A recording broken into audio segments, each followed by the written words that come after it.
bolehkah berdialog dengan jin saat meruqyah? Iya, tujuan kita adalah supaya dia itu paham, keluar dari badan manusia tadi, atau antum dakwai dia. Tidak ada masalah. Cuma jangan langsung dialog, sesuai dengan kondisi. Seperti yang saya katakan tadi, ikhwan, ketika dia masih kuat, masih punya power, lemahkan dulu kekuatan dia, supaya dia betul-betul merasakan betapa dahsyatnya Al-Quranul Karim.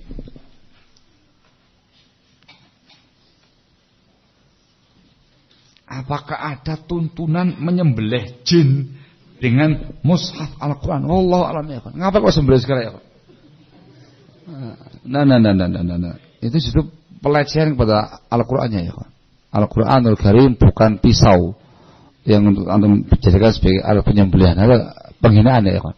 Antum bacakan aja udah Pak, mati dia. Kalau dia masih ngotot, masih ngeyel, bakal mati dia ya kan. Tapi tujuan kita bukan membunuh jin. Tujuan kita adalah untuk mengeluarkan dia dari badannya manusia, dan yang terpenting untuk mendakwai dia.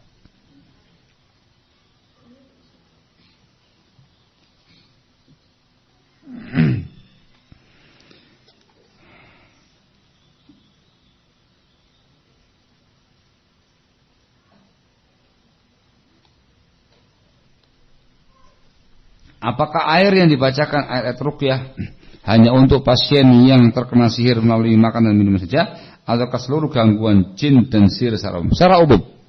Bisa dilakukan dengan cara meminumkan dia air yang sudah dibacakan ruqyah padanya. Apakah benar praktek klinik ruqyah yang kadang pasiennya sehat, tapi ketika diruqyah justru kerasukan jin, lalu dikeluarkan lagi jinnya? Nah, itu permainannya para dajjal tadi ya. Tidak ada di zaman salaf barakallahu fikum membuka yang namanya klinik ruqyah, itu tidak ada. La salaf wala para immatuna wala para masyayikhuna yang berbuat demikian.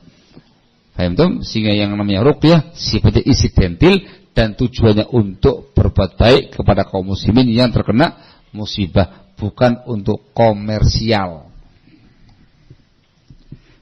Yang melakukan demikian rata kebanyakan dari kalangan ikhwan muslimin, dari kalangan pergerakan hizbiyin barakallahu fikum.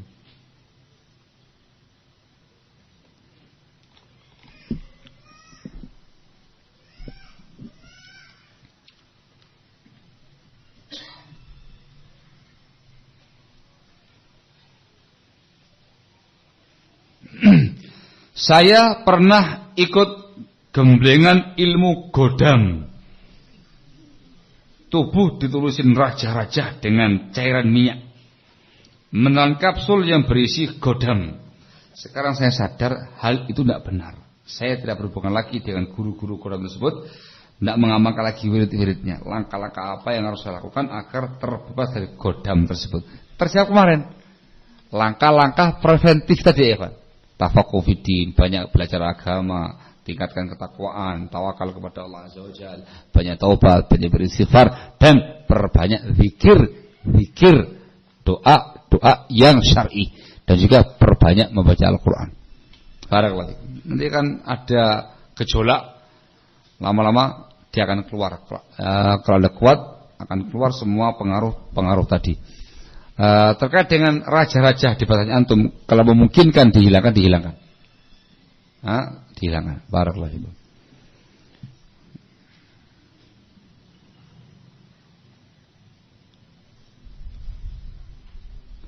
Wallahu a'lam. Terkait dengan ruqyah dengan daun bidara dan sidr, wallahu a'lam. Ana enggak tahu ya. Saya bongkar fatwa Lajnah Daimah, saya bongkar fatwanya Syekh Ibnu Utsaimin, Nur ala Darb dan segala macamnya terkait dengan bab ini, tidak menyebutkan masalah itu ya. Wallahu a'lam bishawab. Wallahu a'lam bishawab.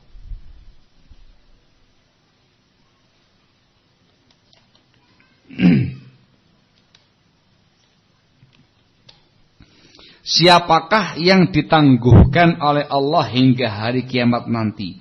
Apakah hanya iblis saja atau jin-jin yang lain? Apakah jin mati seperti manusia? Baik. Yang ditangguhkan oleh Allah Azza wa Jalla hanya satu, yaitu iblis saja, bapaknya jin. Yang lainnya tidak. Yang lainnya bakal bisa mati sebagaimana manusia juga mati. Barakallahu fikum. Siapakah jin ifrit? Apakah masih ada sekarang ini? Ifrit itu nama jin, gitu ya, Pak. Jin namanya ifrit. Ya, ada lagi namanya khinzab dan yang lain-lain itu namanya jin. Kayak antum namanya ada yang namanya Muhammad, ada yang namanya Ahmad, segala macamnya. Apakah masih ada? Ya wallahu alam. Kalau jinnya masih ada sampai sekarang ini, ya, Pak. Kalau ifritnya tergantung. Kalau masih ada yang namanya jin ifrit di tengah-tengah mereka, ya berarti masih ada. Barakallahu fikum. Sini, jangan taruh situ. Lewat depan sini. Ini kita jawab ya. Paham insyaallah ya? Hadza mafhum. Apakah yang membaca basmalah ketika masuk rumah cukup satu orang saja atau ke semua anggota keluarga? Kalau masuknya sendiri-sendiri, yang ini bapak masuk, lainnya masuk, artinya enggak bersamaan, harus sendiri-sendiri. Karena pembahasannya terkait dengan individu-individu kita yang masuk rumah. Barakallahu fikum. Naam, wallahu taala a'lamu bis-shawab.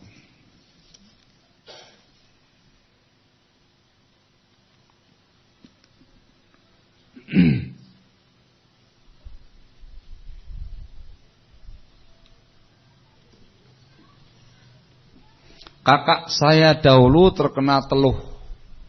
Apabila kumat kelakuannya seperti orang gila. Sudah diruqyah namun tidak mempan. Nah ini mungkin syaratnya nggak terpenuhi ya Pak. Yang ruqyah ini siapa? Syarat ruqyahnya kayak apa? Terpenuhi semua ya Pak. Mempan insyaallah. Al-muhim sampai pada akhirnya ada tawaran pengobatan melalui cara dayak. Ini dengan cara sihir juga. Dan sembuh total. Kalajinya Pak Tehon ya. Dikarenakan dulu jahil dan tidak sabar, bisakah kakak saya bertaubat? Apa syarat taubatnya? Bisa. Taubat istighfar kepada Allah Azza wa Jalla dengan taubatan nasuha dari semua yang ada. Caranya tinggalkan itu semua. Sesali apa yang telah lalu dan berazam jangan mengulangi lagi. Itu taubatnya ya kan, barakallahu fikum. Aduh.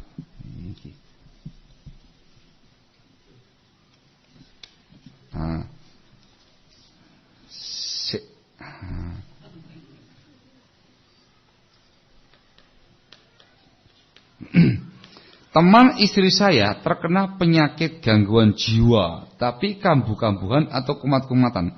Kalau udah kumat, nggak ingat apa-apa. Dan apakah hal ini termasuk gangguan jin ataukah disembuhkan? Di sana ikhwan ada gangguan jin, ada gangguan jiwa. Ada sura'ul jin, ada sura'ul khalat. Kalau gangguan jiwa, larinya kepada tim medis ahli penyakit jiwa. Barakallahu. Saya paham insyaallah ya. Mungkin dengan cara ruqyah ketika antum melihat tanda-tanda pada dia ada jinnya, ada pengaruh sihirnya, mungkin kamu ruqyah.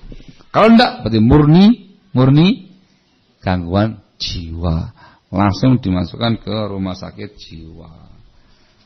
Barakallahu fikum.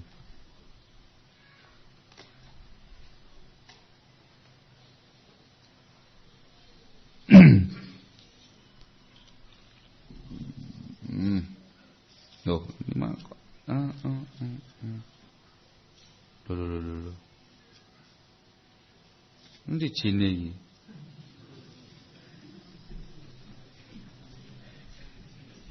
Apakah ada ayat-ayat khusus ruqyah? Dari terjawab ya kan dalam keterangan tadi. Apakah boleh meruqyah menggunakan murtal MP3? Ini untuk kondisi yang sangat darurat. Misal ini orang betul-betul sangat kuat pengaruh jin dan sihirnya, atau banyak sekali jin dan pengaruh sihirnya. Antum kewalahan. Sehingga dengan cara disetelkan murtal MP3 atau MP4 di rumahnya dia. Itu enggak ada masalah. Barakallahu fikum. Ketika antum punya kemampuan, nanti antum ruqyah lagi, antum secara langsung barakallahu fikum. Sehingga kondisinya bukan kondisi-kondisi yang biasa, ini kondisi yang di luar kebiasaan. Itu Demikian ya kan. Orang yang terkena pengaruh ini kalau dibiarkan lengah sedikit langsung masuk lagi.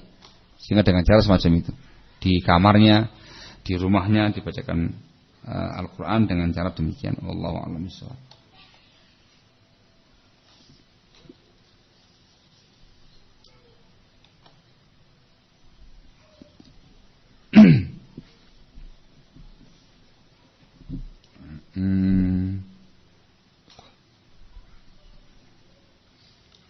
Bolehkah meruqyah orang kafir yang kesurupan dengan Al-Quran atau membacakan zikir-zikir yang syar'i?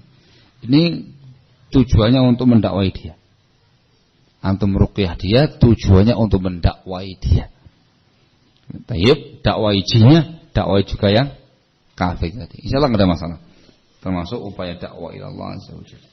Ya dibacakan dengan ruqyah yang syar'i, Al-Quran atau zikir yang syar'i, bukan dengan ruqyahnya orang kafir.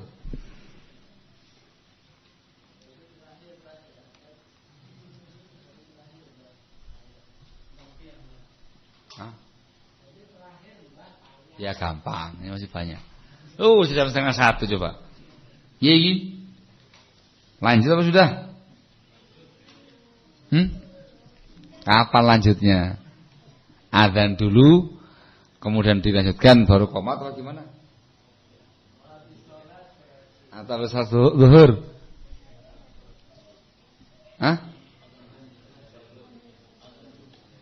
Nah iya, tak kasih pilihan. Adzan dulu, lanjutkan pertanyaan, selesai baru qomat, atau adzan, qomat, sholat, baru teruskan jawab pertanyaan. Yang mana?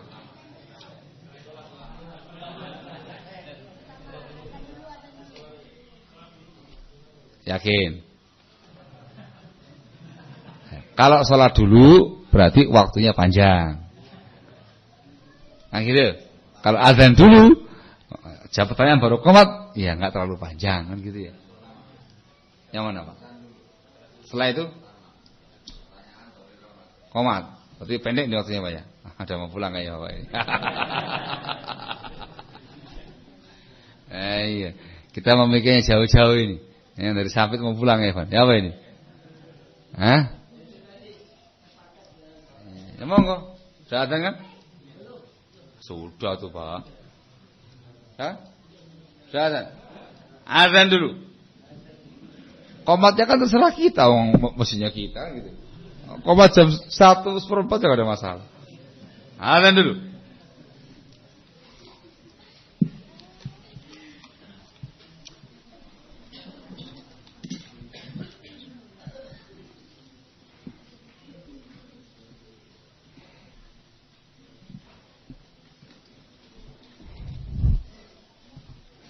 Baik, barakallahu fikum.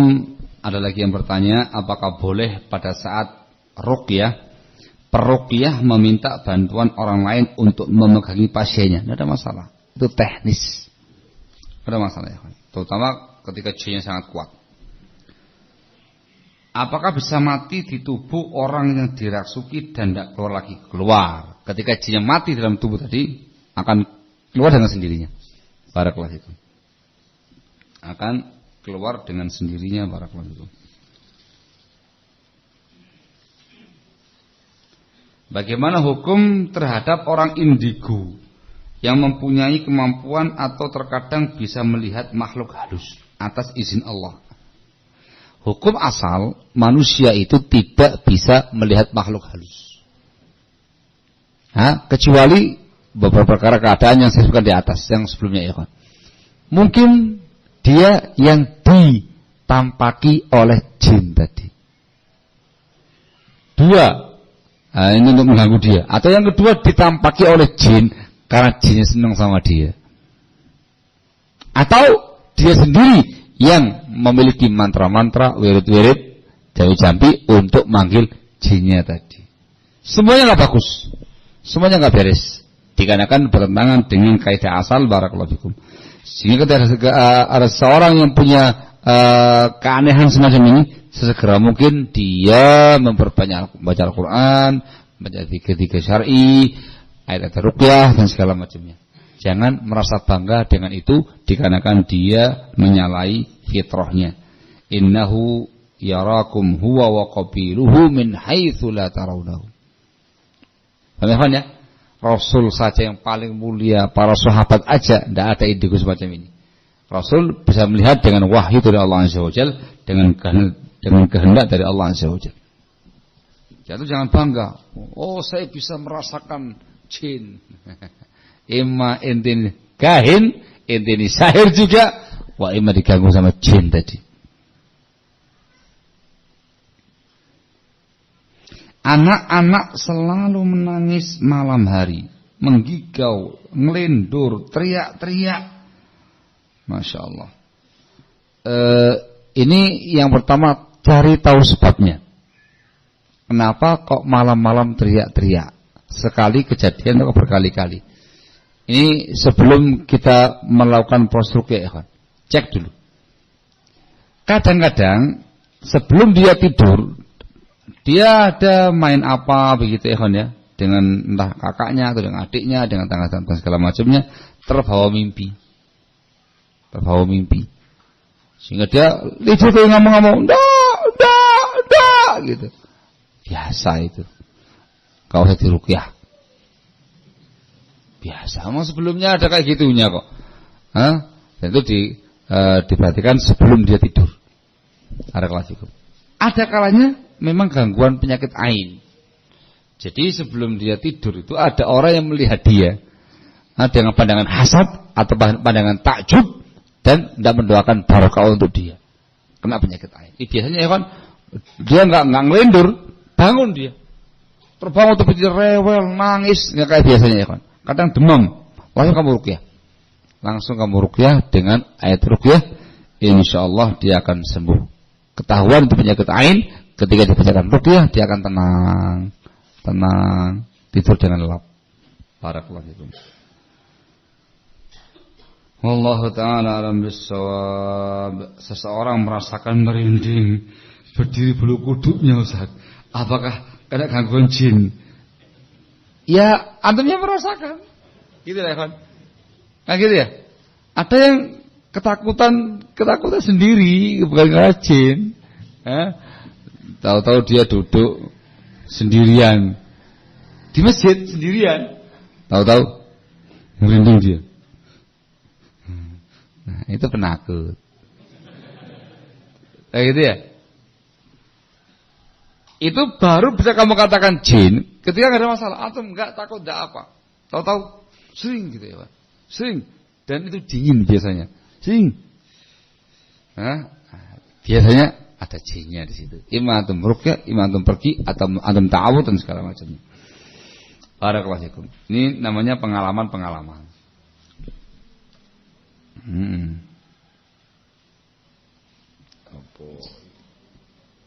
Ada seseorang yang mengaku mampu merasakan dan mengetahui keberadaan jin. Bagaimana orang semacam ini? Ini juga tukang sihir juga ya, Pak. Didukun ya, Pak. Dukun itu menyalahi fitrahnya manusia. Manusia yang mukmin, yang beriman, tidak bakal bisa berinteraksi dengan yang lainnya. Dari dunia jin ya, Pak. Yang semacam ini dukun juga, dia punya khodam juga, apalagi mengadakan acara show nangkap jin. Gitu ya, dia membawa botol gitu, tangkap, dimasukkan botol. Itu juga kahin, dukun, golek duit, cari komersial dengan cara semacam itu. Itu namanya bantuan jin, bantuan khodam. Barakallahu fikum. Walaupun ke ustaz. Walaupun penampilannya ustaz, pakai jubah, pakai baju koko, apa gitu, itu namanya dai-dai, ustaz yang punya khodam tadi. Adalah ya, Cis.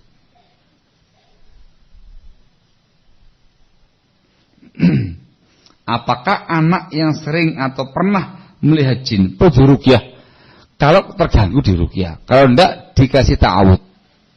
U'idzuka bikalimatillahi tammah min kulli syaitanin wahamah wa min kulli ainin lamah, seperti yang dilakukan Rasul sallallahu alaihi wasallam kepada cucu beliau. U'idzuka bikalimatillahi tammah min kulli syaitanin wahamah wa min kulli 'ainin lamah. Dikasih ta'awud supaya terlindung dari gangguan-gangguan jin tadi. Barakallahu fikum. Wallahu a'lam bissawab. Sudah ini? Nah, ini sudah pembahasan jinnya. Sekarang pertanyaan yang lain ini. Apa, Mbak?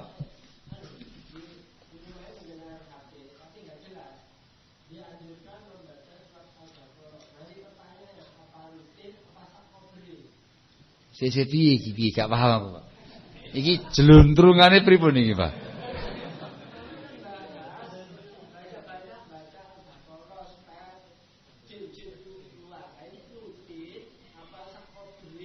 Oh, gitu. Itu bakal ono HP bareng kok. Oh, gitu. Bacakan langsung, jangan pakai itu. Kalau punya kemampuan baca, bacakan langsung rumah Anda dengan Al-Quran. Kalau nggak mampu, maka dengan murotal baca di spell Al-Baqarah atau Ali Imran. Akan lebih terasa efeknya kalau koriknya Ahlussunnah. Gitu ya. Itu ketika diperlukan banyak jin di rumahnya antum, dan ketika tidak ada berkala.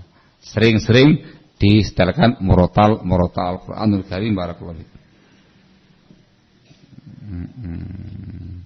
Sekarang pembahasan yang lain, ikhwan. Dibaca benda ini soal-soal yang lainnya, ikhwan. Mana yang lebih afdal bagi orang yang sangat mampu untuk menghadiri daurah nasional, menghadiri daurah nasional tanpa menyumbang atau menyumbang agar terselenggaranya daurah nasional tanpa menghadiri. Itu ya apa sih? Lewat streaming. Loh, yang paling afdal itu datang langsung ke sana, bermajlis dengan para ulama dan para masyayikh plus nyumbang. Loh, datang ke sana untuk antum pribadi, nyumbang untuk kemaslahatan yang lain. Antum dapat pahala semuanya. Pahala sedekah fisabilillah dapat, pahala rihlah thalabul ilmi dapat, pahala majlis dengan ulama juga dapat. Dapat semuanya, sangat mampu kok. Pertanyaannya sangat mampu. Semua borongan kabeh pahalanya ya, kawan.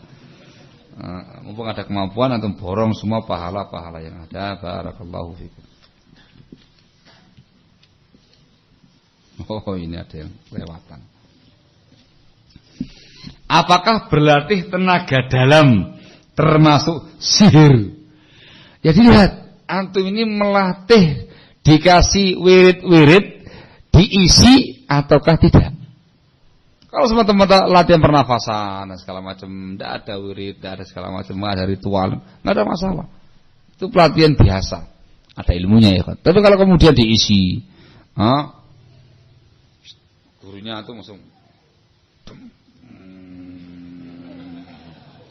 diisi gitu. Naam, hada termasuk perkara diharamkan oleh agama. Ada itu. Dari kalangan haula sufiyah begitu.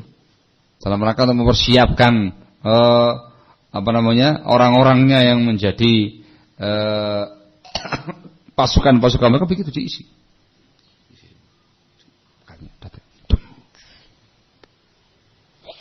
Diisi. Ini semuanya syirik. Namanya. Juga terkait dengan bab olah kanuragan juga demikian. Kalau semata-mata latihan fisik nggak ada masalah. Tapi kalau ada isinya, ritual-ritualnya, wirid-wiridnya, jampi-jampinya dan segala macamnya, maka nggak diperbolehkan. Barakallahu fikum.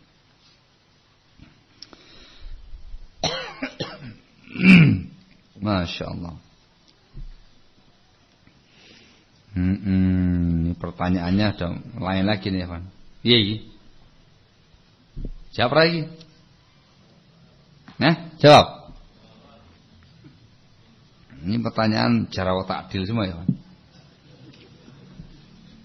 Jawab enggak?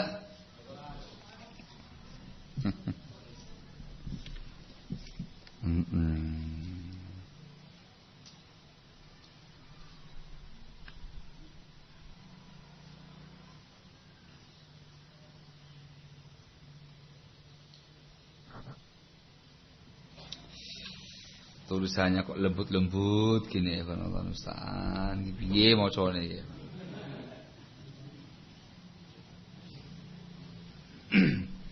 Apakah seseorang itu bisa menjadi kafir apabila pernah mengatakan kalimat-kalimat kufur dan dia tidak tahu bahwasanya itu adalah perkataan kufur? Enggak. Kalau dia orang yang jahil, enggak. Atau dia mengucapkan dikarenakan punya ilmunya, enggak.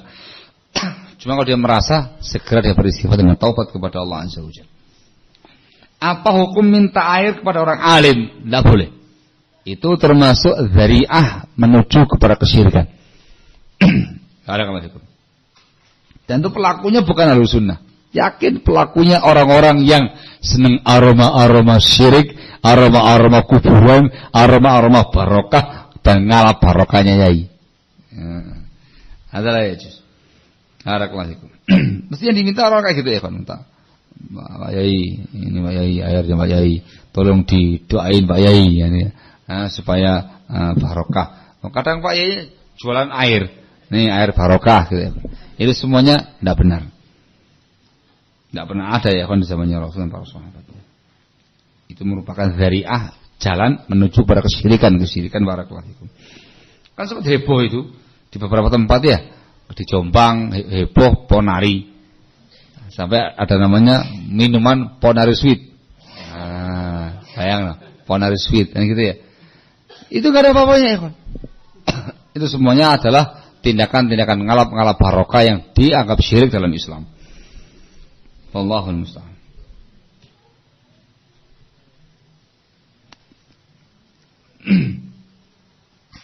Apa hukumnya berkunjung ke tempat ibadah non-muslim, candi-candi dan yang lain-lainnya? Tidak boleh ya kawan. Ini tidak diperbolehkan bagi seorang muslim untuk safar ke tempat-tempat semacam itu. Entah itu Borobudur, Candi Kalasan, Prambanan, gereja, kelenteng, la yajuz. Tidak diperbolehkan sebab ada unsur wala kepada orang-orang kafir dan simbol-simbol orang-orang kafir. Jangan ke situ. Anda safar, bepergian ke sebuah masjid dengan keyakinan itu punya keutamaan, tidak boleh.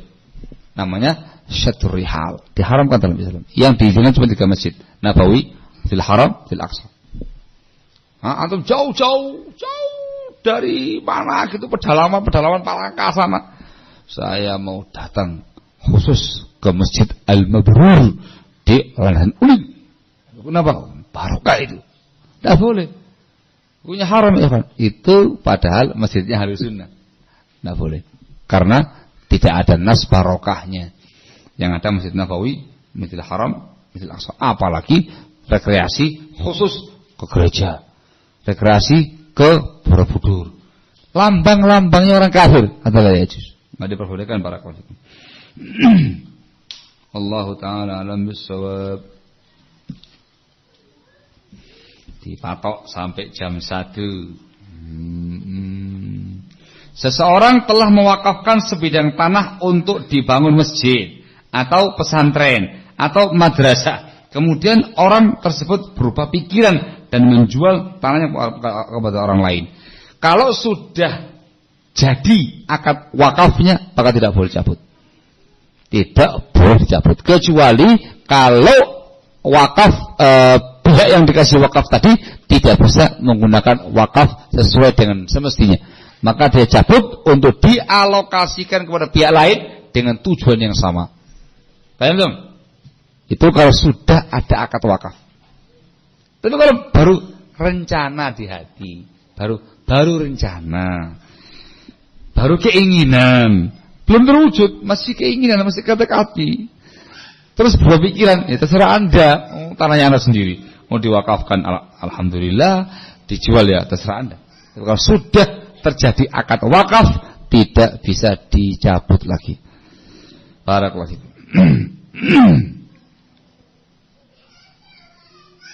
Wallahu ta'ala a'lamu bis-shawab.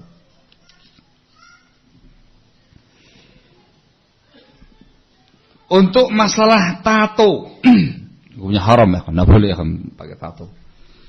Apakah kita harus membuangnya karena dengan menghapusnya akan semakin merusak kulit? Jawabannya, kalau memungkinkan dihilangkan tato itu dengan cara-cara yang tidak membahayakan kita, hilangkan. Barakallahu, dihilangkan. Itu sebagai bentuk taubatnya kita kepada Allah Azza wa Jalla. Saya kok dengar katanya sekarang sudah ada cara yang canggih gitu ya, kan ya, menghilangkan tato dengan enggak sakit. Ya ada bekas-bekas kulit rusak ya, kan, tapi enggak sampai membahayakan kita. Tapi mahal. Diupayakan. Barakallahu fikum dalam rangka untuk taubat kepada Allah Azza wa Jalla.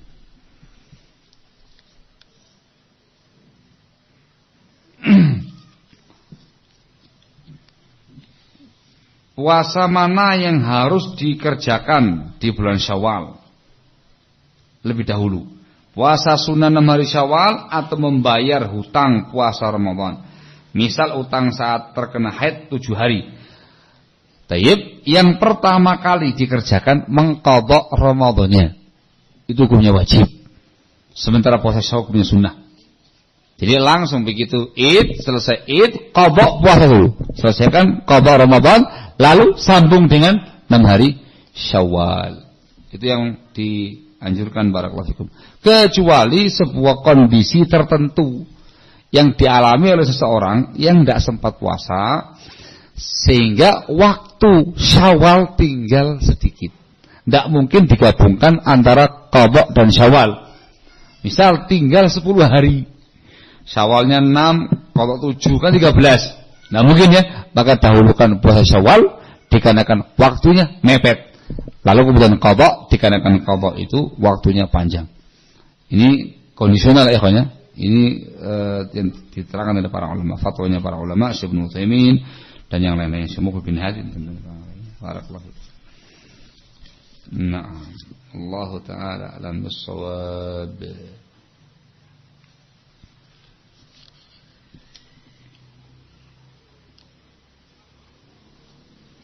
Bagaimana menyikapi ketika kita mendapatkan mimpi ketemu dengan orang tua yang telah meninggal? Ya tidak apa-apa. Ya mimpi gimana lagi mimpi? Ya udah ingat orang tua. Tidak membuat perubahan syariat dan segala macamnya. Itu mimpi. Ya antum ambil positifnya, antum berbakti sama orang tua yang telah wafat tadi Evan dengan cara apa? Mendoakan kebaikan untuk mereka, istighfar untuk mereka, berbuat baik kepada famili mereka, teman-teman akrab mereka dan yang semisalnya. Barakallahu fikum. Gitu ya. Nah, mimpi ketemu bapak sama ibu ngomong, "Nduk, dorong tahlil, Nduk, jangan dikubris dikarenakan melanggar syariat." Atau mimpi, "Nduk, iku lho," nah, misalkan diminta untuk nyambung kekerabatan dengan Pak Le, Bude dan segala macamnya. Jadi amalkan dikarenakan sudah syariat. Intinya pegangan atom itu agama, bukan mimpi. Paham ya? Mimpi itu mungkin kabar gembira, mungkin peringatan. Atau mimpi ketemu ibu, kayak marah-marah ibunya tuh ini. Wah, kamu ini. Kamu kaget. Kok marah-marah kenapa ibu ya? Atau introspeksi kenapa ya, kan? Jangan-jangan ada yang kurang pada baktinya antum. Ambil positifnya untuk mengerjakan perkara yang positif. Barakallahu fikum. Orang 5 menit. 2 pertanyaan yang sama dijadikan satu. Seorang istri mengetahui bahwasanya poligami bagian dari sunnah. Namun dia berniat jika suaminya poligami, dia ingin berpisah atau cerai.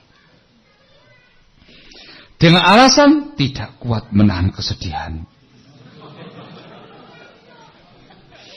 Bagaimana hukumnya? Berniat semacam itu. Masya Allah, Allah musta'an. Ustaz, bagaimana cara memahamkan kepada istri bagi kami para suami yang mau ta'addud? Karena sebagian ikhwan ingin ta'addud, namun banyak para istri yang gak mau dimadu meski mereka paham. Mohon nasihatnya. Masya Allah. Terkait dengan kaum wanita, niatan-niatan semacam itu gak benar. Ta'addud itu perkara yang dibolehkan oleh agama, diamalkan Rasul sallallahu alaihi wasallam dan para sahabatnya. Barakallahu fikum. Tidak boleh punya niatan kepingin cerai seperti itu. Mestinya mencontoh ummahatul mukminin, bagaimana mereka bisa berbagi, mereka bisa mengamalkan sunnah yang demikian. Cemburu biasa, sedih itu biasa, manusiawi, itu sifatnya wanita. Namun jangan sampai kemudian mengingkari ta'adud atau membolimi yang lain dan segala macamnya. Ya, jangan. Barakallahu fikum. Baik. Terkait dengan para ikhwan yang mau ta'adud, antum harus mempersiapkan segala sesuatunya. Jangan semangat ta'adud doai. Disiapkan segala sesuatunya. Baik. Istri dikasih pemahaman dulu. Udah paham?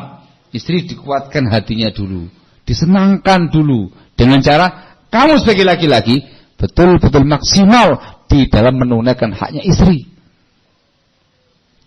Lebih sayang kepada dia, perhatian sama dia, begitu. Kemudian siapa yang lain-lainnya terkait dengan orang tuamu, terkait dengan mertuanya kamu, mertua kamu yang berikutnya lagi. Tataan itu. Antum ta'adud seneng, orang tua kamu marah besar, enggak barokah ya akhi. Ta'adud bagi antum paling mubah atau paling sunnah ya. Taat sama orang tua hukumnya wajib. Tata yang bagus, orang tuamu, toton, mertuamu yang pertama ditata, mertua yang calon mertua juga ditata, diri kamu, kesiapan kamu, istri kamu, matang. Ketika itu sudah matang semuanya, bismillah, ta'adud. Sehingga antum melaksanakan ibadah ta'adud itu dengan tenang dan dengan suasana yang bagus. Gitu loh, mencerminkan ta'adud yang baik, penuh tanggung jawab, yang indah. Gitu. Nah, sama istri pertamanya aja sering gelut, sering ribut, haknya istri gak terpenuhi dengan baik, ujuk-ujuk pengen ta'adud, ya perang. Ya perang. Nah, sama yang satu ini aja gak beres, mau nambah lagi, tambah gak beres, yang ketiga tambah parah, yang keempat kiamat. Beres semua ya, Pak. Sehingga tata yang rapi dulu. Bukan berarti menghalangi ta'adud, tapi jadikanlah ta'adud itu sebuah ibadah yang menyenangkan. Sehingga para istri itu merasa tidak keberatan ketika suaminya ta'adud. Cemburu biasa, marah-marah biasa. Itu manusiawi. Paham ya?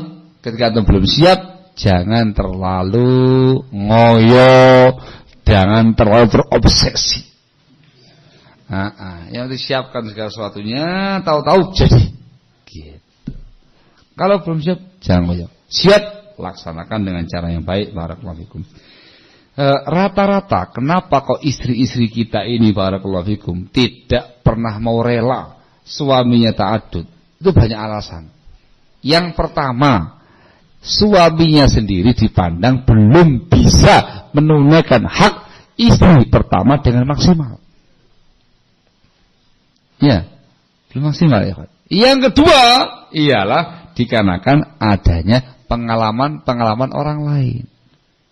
Yang sudah terjadi itu banyak yang gagal, banyak yang error, banyak yang ribut, banyak yang kiamat sughra. Akhirnya apa? Trauma. Gara-gara yang lainnya itu, yang gak menata dengan baik ta'adudnya itu, yang lain jadi semakin sulit, pintunya close akhirnya. Ini udah mata, udah siap, wah 3 selangkah lagi bubar semuanya. Kenapa? Tuh si fulan. Apa? Udah keok lagi.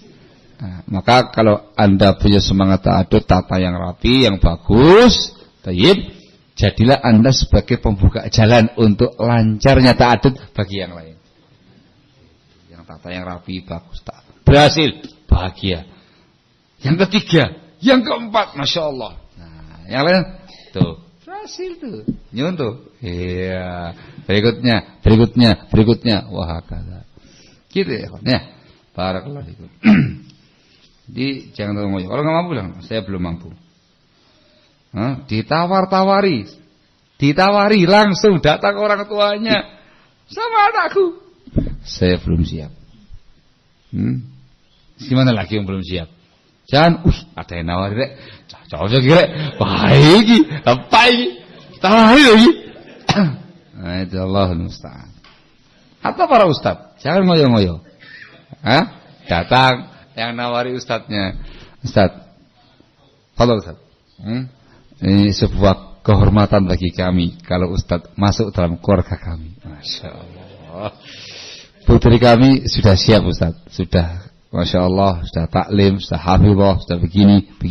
Fadhal ustadz. Masya Allah. Loh, tinggal antum, qabil tu nikah, selesai. Loh, kayak gitu ya.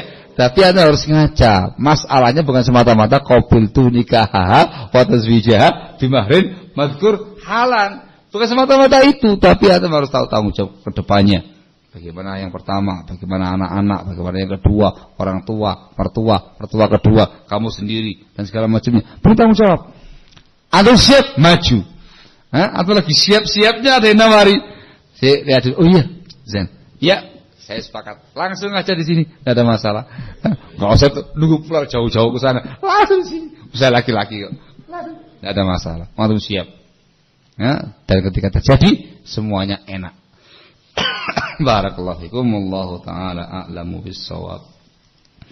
Mohon penjelasan definisi hizbiyah, mengapa kajian Ahlussunnah sering disebut-sebut hizbiyah.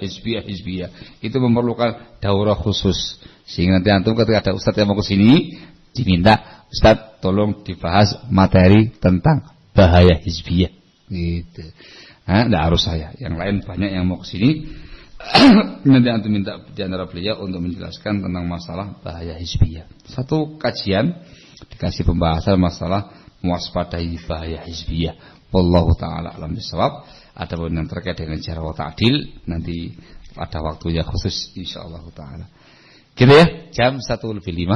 Saya kira cukup sekian saja, semoga bermanfaat dan semoga apa yang disampaikan bisa memberikan pencerahan bagi antum terkait dengan dunia jin, dunia sihir dan cara ruqyah yang benar dalam syariat. Semoga Allah Azza wa Jalla melindungi kita semua, keluarga kita semua dari gangguan jin-jin yang ada. Amin ya rabbal alamin. Naktafi lahuna subhanaka wa bihamdika asyhadu an la ilaha illa anta astaghfiruka wa atubu ilaik. Bolehkah berdialog dengan jin saat meruqyah? Iya, tujuan kita adalah supaya dia itu paham keluar dari badan manusia tadi atau antum dakwai dia. Tidak ada masalah. Cuma jangan langsung dialog. Sesuai dengan kondisi.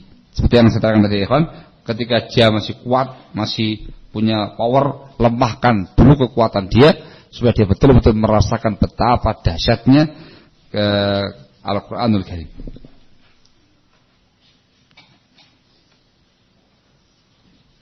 Apakah ada tuntunan menyembelih jin dengan mushaf Al-Quran? Wallahu a'lam ya kan. Ngapa kok sembelih sekarang ya kan? Nah. Itu justru pelecehan kepada Al-Qurannya ya kan. Al-Quranul Karim bukan pisau yang untuk antum dijadikan sebagai alat penyembelihan, ada penghinaan ya kan. Atau bacakan aja udah Pak, mati dia. Kalau dia masih ngotot, masih ngeyel, bakal mati dia ya kan. Tapi tujuan kita bukan membunuh jin. Tujuan kita adalah untuk mengeluarkan dia dari badannya manusia dan yang terpenting untuk mendakwai dia.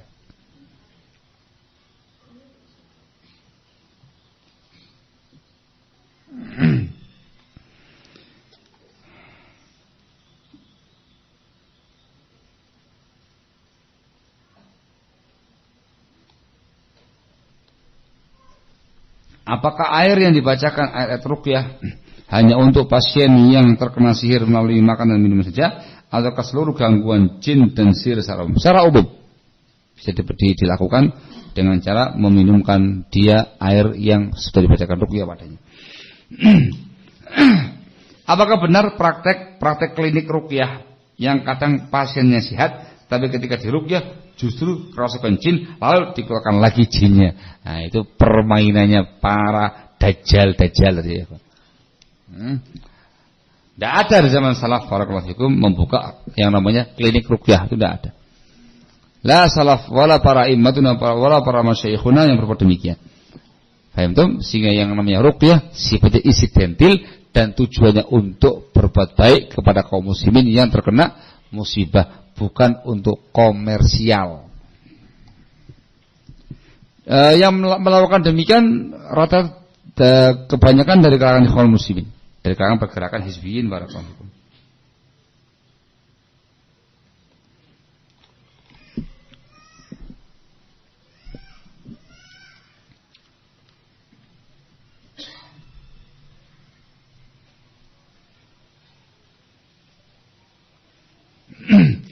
Saya pernah ikut gemblengan ilmu godam. Tubuh ditulisin raja-raja dengan cairan minyak. Menelan kapsul yang berisi godam. Sekarang saya sadar hal itu tidak benar. Saya tidak berhubungan lagi dengan guru-guru godam tersebut. Tidak mengamalkan lagi wirid-wiridnya. Langkah-langkah apa yang harus saya lakukan agar terbebas dari godam tersebut. Tersiap kemarin. Langkah-langkah preventif tadi ya Pak. Tafaqquh fiddin, banyak belajar agama, tingkatkan ketakwaan, tawakal kepada Allah Azza wa Jalla, banyak taubat, banyak beristighfar, dan perbanyak zikir, doa yang syar'i, dan juga perbanyak membaca Al-Qur'an. Barakallahu. Nanti kan ada gejolak, lama-lama dia akan keluar. Kalau ada kuat akan keluar semua pengaruh tadi. Terkait dengan raja-raja di batasnya antum, kalau memungkinkan dihilangkan. Dihilangkan. Barakallahu.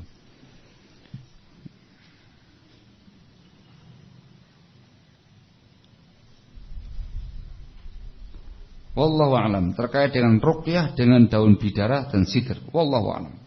Ana enggak tahu ya. Saya bongkar-bongkar fatwa Lajnah Daimah, saya bongkar-bongkar fatwanya Syekh Ibnu Utsaimin, Nur ala Darb dan segala macamnya terkait dengan bab ini tidak menyebutkan masalah itu ya. Wallahu a'lam bishawab. Wallahu a'lam bishawab.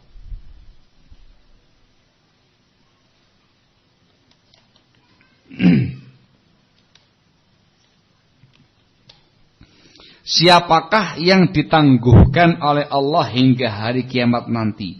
Apakah hanya iblis saja atau jin-jin yang lain? Apakah jin mati seperti manusia? Baik. Yang ditangguhkan oleh Allah Azza wa Jalla hanya satu, yaitu iblis saja. Bapaknya jin. Yang lainnya tidak. Yang lainnya bakal bisa mati sebagaimana manusia juga mati. Barakallahu fikum. Siapakah jin ifrit? Apakah masih ada sekarang ini? Ifrit itu nama jin, gitu ya Pak. Jin namanya ifrit. Ya, ada lagi namanya khinzab dan yang lain-lain itu namanya jin. Kayak antum namanya ada yang namanya Muhammad, ada yang namanya Ahmad, segala macamnya. Apakah masih ada? Ya wallahu a'lam. Kalau jinnya masih ada sampai sekarang ini, ikhwan. Kalau ifritnya tergantung. Kalau masih ada yang namanya jin ifrit di tengah-tengah mereka, ya berarti masih ada. Barakallahu fikum. Sini, jangan taruh situ. Lewat depan sini. Kita jawab ya. Paham insyaallah ya? Hadza mafhum. Apakah yang membaca basmalah ketika masuk rumah cukup satu orang saja atau ke semua anggota keluarga? Kalau masuknya sendiri-sendiri, yang ini bapak masuk, lainnya masuk, artinya enggak bersamaan, harus sendiri-sendiri. Karena pembahasannya terkait dengan individu-individu kita yang masuk rumah. Barakallahu fikum. Naam, wallahu taala a'lamu bis-shawab.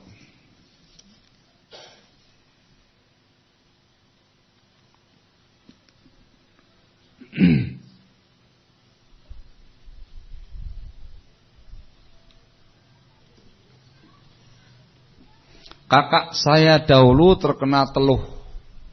Apabila kumat kelakuannya seperti orang gila. Sudah diruqyah namun tidak mempan. Nah ini mungkin syaratnya nggak terpenuhi ya Pak. Yang ruqyah ini siapa? Syarat ruqyahnya kayak apa? Terpenuhi semua ya Pak. Mempan insyaallah. Al-muhim sampai pada akhirnya ada tawaran pengobatan melalui cara daya. Ini dengan cara sihir juga. Dan sembuh total. Karajinya Pak Ikhwan ya. Dikarenakan dulu jahil dan tidak sabar, bisakah kakak saya bertaubat? Apa syarat taubatnya? Bisa. Taubat, istighfar kepada Allah Azza wa Jalla dengan taubatan nasuha dari semua yang ada. Caranya tinggalkan itu semua. Sesali apa yang telah lalu dan berazam jangan mengulangi lagi.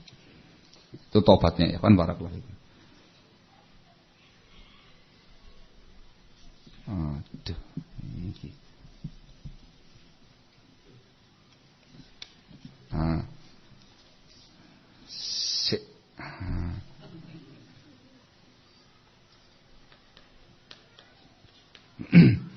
teman istri saya terkena penyakit gangguan jiwa, tapi kambuh-kambuhan atau kumat-kumatan.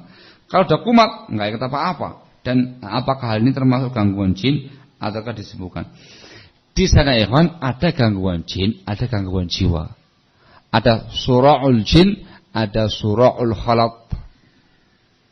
Kalau gangguan jiwa, larinya kepada tim medis ahli penyakit jiwa. Waalaikumsalam. Saya paham insyaallah ya. Mungkin dengan cara ruqyah ketika antum melihat tanda-tanda pada dia ada jinnya, ada pengaruh sihirnya, mungkin kamu ruqyah. Kalau enggak, berarti murni gangguan jiwa. Langsung dimasukkan ke rumah sakit jiwa. Barakallahu fikum.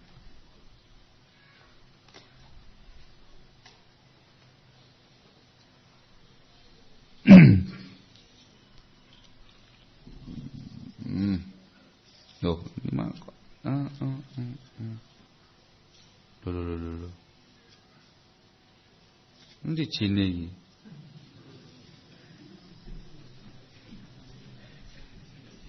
Apakah ada ayat-ayat khusus ruqyah?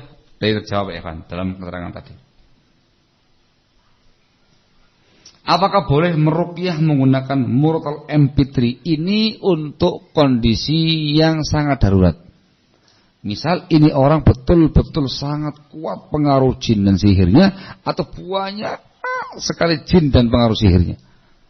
Antum kewalahan. Sehingga dengan cara disetelkan murtal MP3 atau MP4 di rumahnya dia. Itu enggak ada masalah. Barakallahu fikum. Ketika antum punya kemampuan, nanti antum ruqyah lagi, antum secara langsung barakallahu fikum. Sehingga kondisinya bukan kondisi-kondisi yang biasa, ini kondisi yang di luar kebiasaan. Itu demikian ya kan. Orang yang terkena pengaruh ini kalau dibiarkan lengah sedikit langsung masuk lagi. Sehingga dengan cara semacam itu, di kamarnya, di rumahnya dibacakan Al-Qur'an dengan cara demikian. Wallahu a'lam bishawab.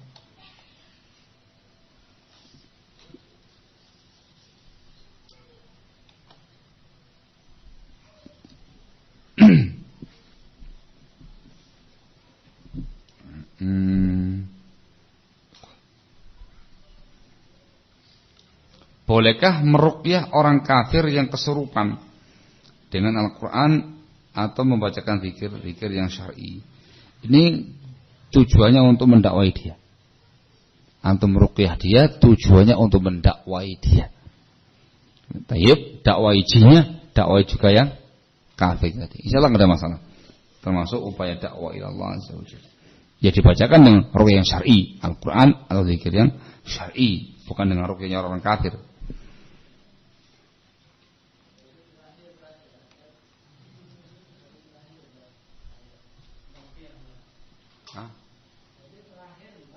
Ya gampang, ini masih banyak.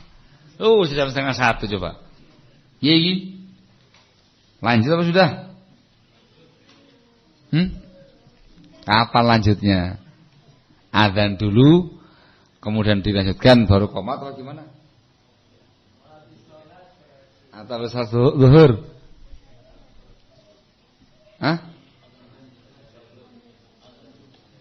Nah iya, tak kasih pilihan. Adzan dulu, lanjutkan pertanyaan, selesai baru qomat, atau adzan, qomat, sholat, baru teruskan jawab pertanyaan.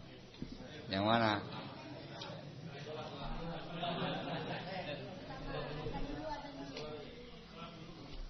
Yakin? Kalau sholat dulu berarti waktunya panjang. Nah gitu. Kalau azan dulu, jawab pertanyaan baru qomat, ya nggak terlalu panjang kan gitu ya. Yang mana Pak? Setelah itu qomat, berarti pendek nih waktunya Pak ya. Ada mau pulang kayak Pak ini. Iya, kita memikirnya jauh-jauh ini. Yang dari Sampit mau pulang ya Pak. Ya apa ini? Ya monggo. Sudah azan kan? Sudah tuh Pak. Sudah azan. Azan dulu. Qomatnya kan terserah kita, mesinnya kita gitu. Qomat jam 1:04 enggak ada masalah. Azan dulu.